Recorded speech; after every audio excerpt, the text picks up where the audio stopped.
Hi everyone, Assalamu alaikum. Welcome to my YouTube channel. I hope you all are doing great. आज मैं आप लोगों को बताऊंगी कि विटामिन सी क्या होता है और इसके क्या इम्पोर्टेंट रोल्स हैं जो हमारी बॉडी में जाकर ये प्ले करते हैं और वो कौन से ऐसे साइंस एंड सिम्टम्स हैं जो विटामिन सी की डिफिशिएंसी की वजह से बॉडी में अपीयर होना स्टार्ट हो जाते हैं। तो आज मैं ओवरऑल विटामिन सी के बारे में आप लोगों के साथ डिस्कस करूंगी, आप लोगों को बताऊंगी कि विटामिन सी क्या होता है और इसकी कितनी डोजेज जो है वो हमें इनटेक करनी चाहिए और वो कौन से ऐसे फूड सोर्सेज हैं और कौन से ऐसे फूड सप्लीमेंट्स हैं जिसको इनटेक करके हम अपने इन डिफिशिएंसी साइंस एंड सिम्टम्स को रिड्यूस कर सकते हैं। So let's get started. Vitamin C एक वाटर सॉल्युबल विटामिन है। वाटर सॉल्युबल विटामिन वो विटामिन्स होते हैं जो बॉडी में ट्रेवल करते हैं, बॉडी में स्टोर्ड होते हैं with the help of water, body में एब्जॉर्ब्ड होते हैं bye the help of water. दो तरह के विटामिन्स होते हैं, fat soluble vitamin and water soluble vitamin. लेकिन जो विटामिन सी विटामिन होता है वो वाटर सॉल्युबल होता है, यानी कि वाटर के साथ ट्रेवल करता है बॉडी के ब्लड में।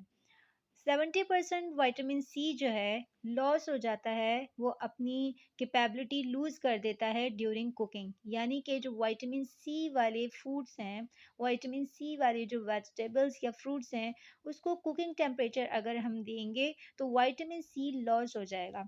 तो हमें विटामिन सी को रॉ इंग्रेडिएंट के तौर पर इंटेक करना चाहिए, कुकिंग करके या कुक करके या उसको हाई टेम्परेचर प्रोवाइड करके उस विटामिन सी को डिग्रेड नहीं करना चाहिए।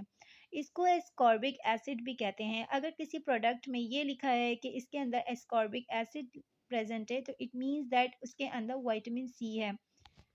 सो first sign and symptoms of vitamin C deficiency ये है कि रफ़ एंड ड्राई स्किन हो जाएगी। रफ़ एंड ड्राई स्किन तब होती है जब हमारी बॉडी में, हमारी स्किन में कोलेजन की प्रोडक्शन कम हो रही होती है। कोलेजन एक ऐसी लेयर है, प्रोटीन की ऐसी लेयर है जो कि विटामिन सी की वजह से बन रही होती है। विटामिन सी उसमें हेल्प कर रहा होता है उसकी प्रोडक्शन में। तो अगर हमारी डाइट में विटामिन सी की कमी होगी, हम अपनी डाइट के थ्रू विटामिन सी इंटेक नहीं कर रहे हैं, हमारी बॉडी में विटामिन सी की डिफिशिएंसी है, तो कोलेजन की प्रोडक्शन नहीं हो रही होगी, वो प्रोटीन लेयर नहीं बन रही होगी, जिसकी वजह से हमारी स्किन बहुत ड्राई, बहुत रफ हो रही होगी।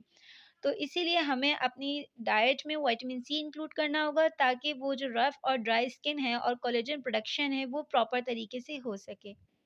Next sign and symptoms of vitamin C deficiency है, इजीली ब्रूजिंग स्टार्ट हो जाएगी बॉडी पर। यानी अगर बॉडी पर कहीं चोट लगी है तो फ़ौरन से उस पर निशान आ जाएगा। वो इसीलिए होगा क्योंकि विटामिन सी जो है वो कोलेजन प्रोडक्शन में हेल्प करता है और कोलेजन एक प्रोटेक्टिव लेयर भी है जो कि अगर चोट लग जाए तो उसको फ़ौरन से हील करने में, फ़ौरन से उसके निशान को ख़त्म करने में हेल्प करती है। लेकिन अगर विटामिन सी की डिफिशिएंसी है हमारी बॉडी में तो वो कोलेजन की प्रोटेक्टिव लेयर नहीं बनाएगी, जिसकी वजह से जो हमारी बॉडी पर चोट लगेगी उससे ब्रूजिंग यानी कि निशान, नील का पड़ जाना, ये जल्द ही हो जाएगा और इसको ख़त्म होने में देर भी लगेगी। Next sign and symptoms of vitamin C deficiency है पुअर हीलिंग। पुअर हीलिंग में ये होगा कि जो हमारी बॉडी पर वाउंड है, यानी कि अगर चोट लग गई है उसका निशान है, कोई कट लग गया है उसका निशान है या कोई ज़ख़म है उसका निशान है, वो जल्दी से हील नहीं होगा, उसको हील होने में बहुत टाइम लगेगा। क्यों? क्योंकि हमारी स्किन में विटामिन सी की डिफिशिएंसी है जो कि हमारी उस चोट को, उस वाउंड को जल्द हील करने में हेल्प नहीं कर रही है।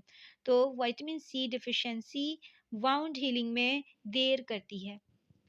Next sign and symptom of vitamin C deficiency है वीक बोन्स।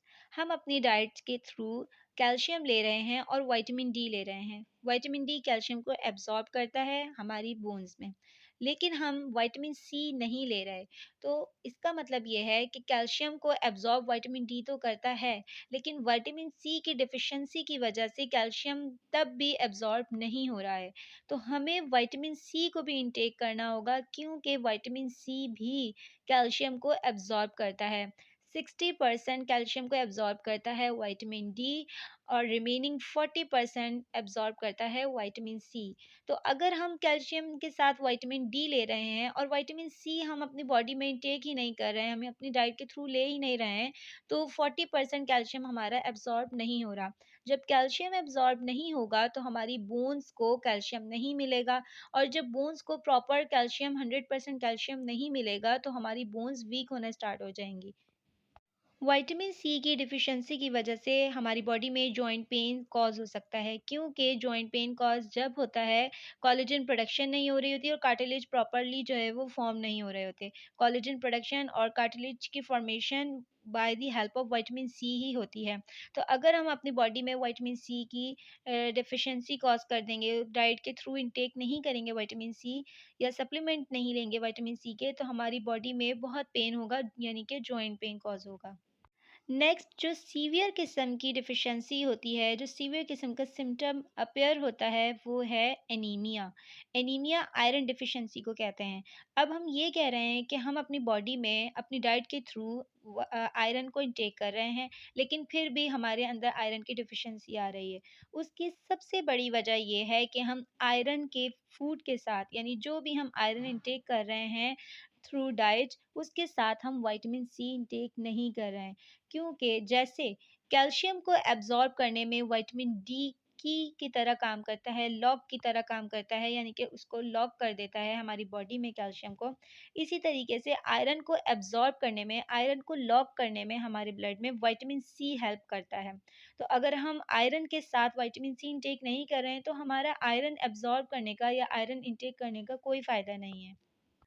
जब हम विटामिन सी आयरन के साथ इंटेक करेंगे तो हमारा आयरन अब्जॉर्ब होगा हमारे ब्लड में, और हमें एनीमिया जैसी डिजीज़ कॉज नहीं होगी हमारी बॉडी में।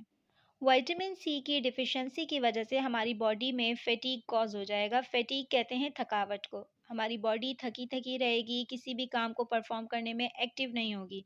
तो विटामिन सी जो है वो हमारी बॉडी को एनर्जाइज़ करने में हेल्प करता है, हमारी मूड स्विंग्स को प्रॉपर रखने में हेल्प करता है, क्योंकि अगर हमें बहुत ज़्यादा थकावट होगी तो हमारे मूड स्विंग्स जो हैं वो चेंज होते रहेंगे और चिड़चिड़ापन होगा। तो विटामिन सी को अपनी डाइट के थ्रू इंटेक करना चाहिए, ताकि हमारी बॉडी में एनर्जी रहे, एनर्जी प्रोड्यूस होती रहे और हमें थकावट महसूस ना हो, और हम अपने किसी भी काम को, कोई भी एक्टिविटी है, हम उसको प्रॉपर तरीके से परफॉर्म कर सकें।